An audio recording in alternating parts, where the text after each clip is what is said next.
Hi అండి. ఈరోజు నేను స్పెషల్ గ్రేవీతో చికెన్ కర్రీ చేసిన. టేస్ట్ అయితే అద్దిరిపోయింది. ఒకసారి ఈ మసాలాలు వేసి చికెన్ కర్రీ ట్రై చేయండి. నిజంగా మీకు నచ్చుతుంది, అంత బాగుంటుంది.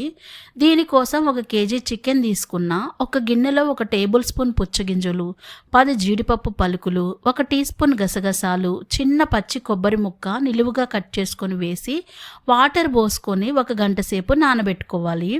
ఇప్పుడు మరొక గిన్నెలో చికెన్ వేసుకొని రుచికి సరిపడేంత ఉప్పు, కారము, 1/2 టీ స్పూన్ పసుపు, 1 కప్పు పెరుగు వేసుకొని బాగా కలుపుతూ మసాలాలు చికెన్కి బాగా పట్టించుకొని పక్కన పెట్టుకోవాలి. ఇప్పుడు స్టవ్ ఆన్ చేసి బాండీ పెట్టి కొంచెం అంత ఆయిల్ వేసుకొని 1 ఉల్లిగడ్డ పెద్దగా కట్ చేసుకొని వేసుకోవాలి. 2 ఇంచుల అల్లం ముక్క, 10 ఎల్లుల్లిపాయలు వేసుకొని వేగుతున్నప్పుడు 2 మీడియం సైజు కట్ చేసిన టమాటాల ముక్కలు వేసుకోవాలి. కొంచెం ఉడికి దగ్గర పడ్డాక స్టవ్ ఆఫ్ చేసుకొని చల్లార్చుకోవాలి. ఇప్పుడు ఒక మిక్సీ జార్లోకి ఇందాక నానబెట్టుకున్న పప్పులు వేసుకొని ఇప్పుడు చల్లార్చుకున్నవి కూడా వేసుకొని మూతబెట్టి గ్రైండ్ చేసి పక్కన పెట్టుకోవాలి. ఇప్పుడు అదే బాండీలో 100 గ్రాముల ఆయిల్ వేసుకొని 2 యాలకులు, 4 లవంగాలు, 2 ఇంచుల దాల్చిని వేసి 1/2 టీ స్పూన్ జీలకర్ర, 4 రెమ్మల కరివేపాకు వేసుకోవాలి.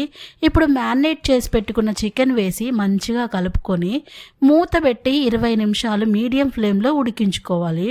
చికెన్ ఉడికి నూనె పైకి తేలినాక మూత తీసి గ్రైండ్ చేసిన మసాలా వేసుకొని 2 నిమిషాలు మగ్గినాక 1 టీ స్పూన్ ధనియాల పొడి, 1 టీ స్పూన్ గరం మసాలా వేసుకొని బాగా కలుపుకొని 2 నిమిషాలు మగ్గించుకోవాలి.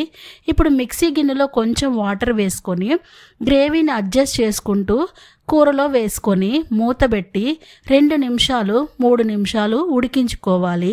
నూనె పైకి తేలినాక మూత తీసి గుప్పెడంత కొత్తిమీర చల్లుకుంటే రెడీ అయిపోయినట్లే. నిజం చెప్తున్నా, టేస్ట్ అయితే చాలా చాలా బాగుంటుంది.